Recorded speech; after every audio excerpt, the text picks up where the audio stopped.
안녕하세요. LPJ 마음건강 마인드 헬스 코치 에린입니다. 혹시 이 그림들 보신 적 있나요? 화가는 다 다르지만 그림에 담긴 이야기는 모두 같습니다. 바로 성경 속 돌아온 탕자 이야기의 한 장면이죠.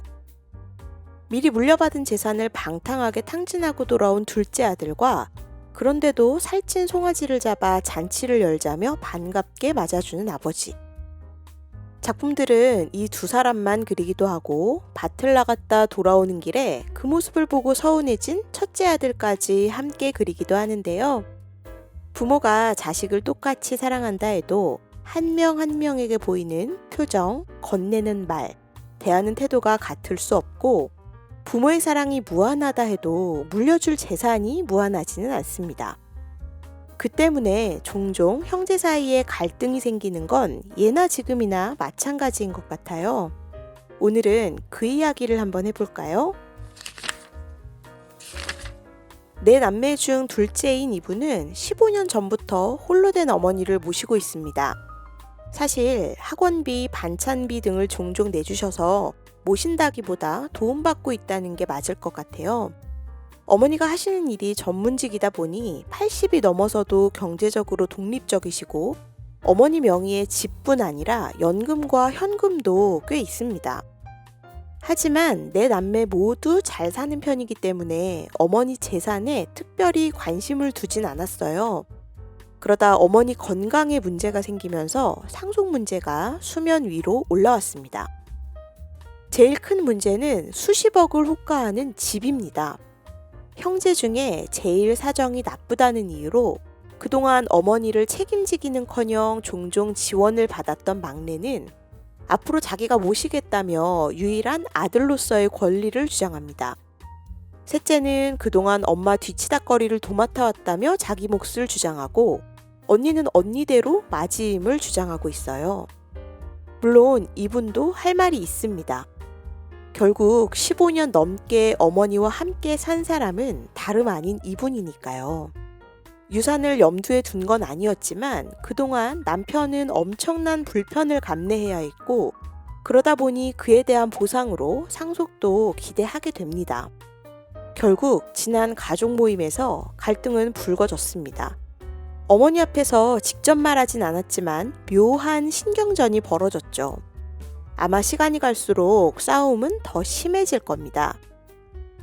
이렇게 어머니의 마지막을 두고 유산 문제로 다투는 게 씁쓸하지만 한편으로는 어쩔 수 없는 현실인 것도 같고요.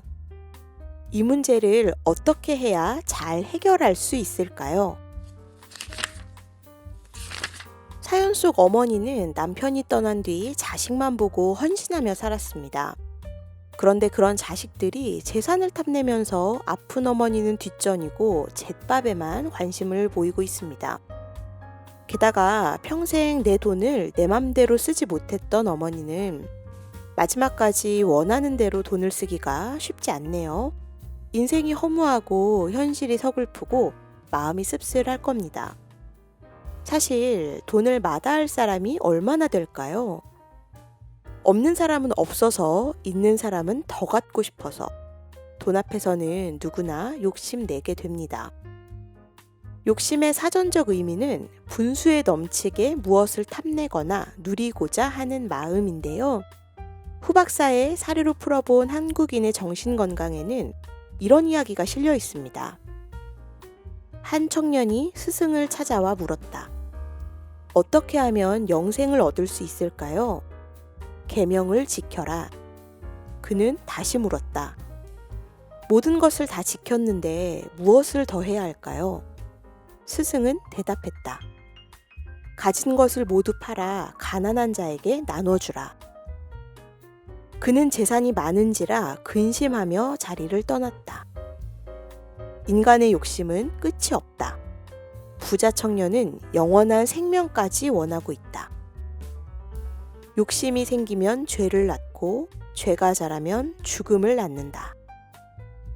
인간의 욕심은 끝이 없다 보니 우리는 만족하지 못하고 계속 부족함을 느낍니다. 이렇게 부족하다고 느껴 무언가를 원하는 마음을 욕망이라고 하는데요. 정신분석가 락강은 이 욕망을 욕구, 요구와 구분했어요. 욕구는 생물학적 본능으로 필요하면 나타나고 충족되면 사라집니다. 요구는 도와달라는 언어 표현이고 욕망은 채워지지 않는 결핍입니다. 예를 들면 아기가 배가 고파서 음식을 먹고 싶은 욕구를 느끼면 크게 울어서 엄마에게 요구합니다. 그런데 이 요구에는 배를 채우려는 욕구와 사랑받으려는 욕구가 포함돼요. 만약 배는 채웠지만 사랑 욕구는 채워지지 않는다면 그 채워지지 않는 사랑 욕구가 바로 욕망이 됩니다.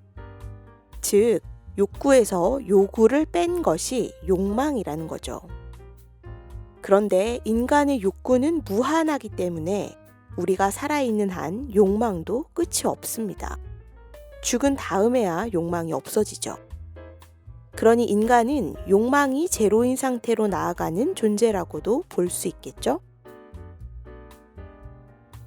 그렇다면 상속 문제로 고민하는 사연자에게 정신과 전문의 후박사가 전하는 탁월한 처방은 무엇일까요? 첫째, 살아계실 때 의논해야 합니다. 병든 어머니와 돈 이야기를 하다니 불경스럽다고 생각할 수도 있습니다. 하지만 그래도 살아계실 때 꼭 해야 합니다.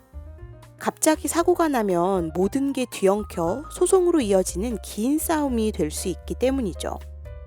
상속, 증여, 유언, 세금 문제는 복잡하고 도처에 함정이 많아서 전문 변호사의 자문을 받아야 합니다. 어머니는 자식들이 화목하길 바랄 뿐입니다. 돈 때문에 형제들이 원수가 돼서는 안 돼요. 사람 나고 돈 나는 거지 돈 나고 사람 나는 건 아니니까요. 둘째, 어떻게든 합의해야 합니다. 우선 법대로 n분의 1에서 시작해 보세요. 형제마다 입장이 달라서 냉정하고 억울하고 치사하다고 느낄 수 있지만 어쨌든 모두에게 유익해야 합니다. 그러니 몇 가지 원칙을 정해보세요. 예를 들면 가난하거나 기여한 사람이 더 가져간다. 넉넉하거나 미리 챙긴 사람이 덜 가져간다. 모두가 조금씩이라도 가져간다. 같은 원칙을 세울 수 있습니다. 그렇게 서로 합의될 때까지 토론해야 하는데 이때는 막연하게 기대하지 말고 솔직하게 이야기하세요. 이 과정은 어머니가 함께하지 않는 게 나을 수 있습니다. 그리고 토론을 할 때는 악마의 변호인을 활용하면 좋은데요. 악마의 변호인은 의도적으로 반대 의견을 내는 사람, 모두가 찬성할 때 반대 목소리를 내는 사람입니다.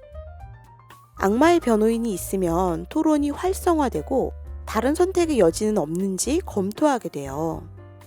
자연스러운가, 공정한가, 합리적인가, 시의적절한가를 고려해서 마침내 합의가 되고 나면 어머니 생전에 절세 방안도 찾아보세요. 증여가 상속보다 나을 수 있습니다. 셋째, 어머니가 결정해야 합니다. 어머니 재산은 결국 어머니에게 최종 결정권이 있죠. 자식들이 합의했다고 어머니가 따를 의무는 없습니다. 참고할 뿐이죠. 자식들이 끝까지 합의하지 못했을 때도 어머니 의견을 그대로 따르면 됩니다. 이때는 유언 공증이 필요합니다. 자식들은 어머니의 어떤 결정이라도 받아들여야 합니다. 어머니의 마음은 하나일 겁니다. 분쟁보다 합의를, 불화보다 평화를 원하죠. 어머니의 마음은 천지와 같습니다. 중용에 이런 말이 있어요. 천지는 산하를 짊어지고도 무거워하지 않고 바다를 담고도 한 방울도 새지 않는다. 맞이임을 주장하는 첫째, 15년 넘게 어머니와 살고 있는 둘째, 그동안 뒤치다꺼리를 해왔다는 셋째, 사정이 어려워 얼마 전까지도 어머님께 지원을 받았던 막내. 모두 자기 몫이 다른 사람보다 크다고 생각할 때 갈등은 금방 해결되지 않을 겁니다. 하지만 지금부터라도 부지런히 의견을 나누고 어머니의 뜻을 따른다면 어머니와의 남은 시간을 의미 있게 보내는데 더 집중할 수 있을 거예요. 현실적인 부분을 무시할 순 없지만 그래도 가장 중요한 건 그동안 어머니께 받은 사랑, 함께했던 따뜻한 추억이 아닐까 합니다. 그럼 다음 영상에서 또 만나요.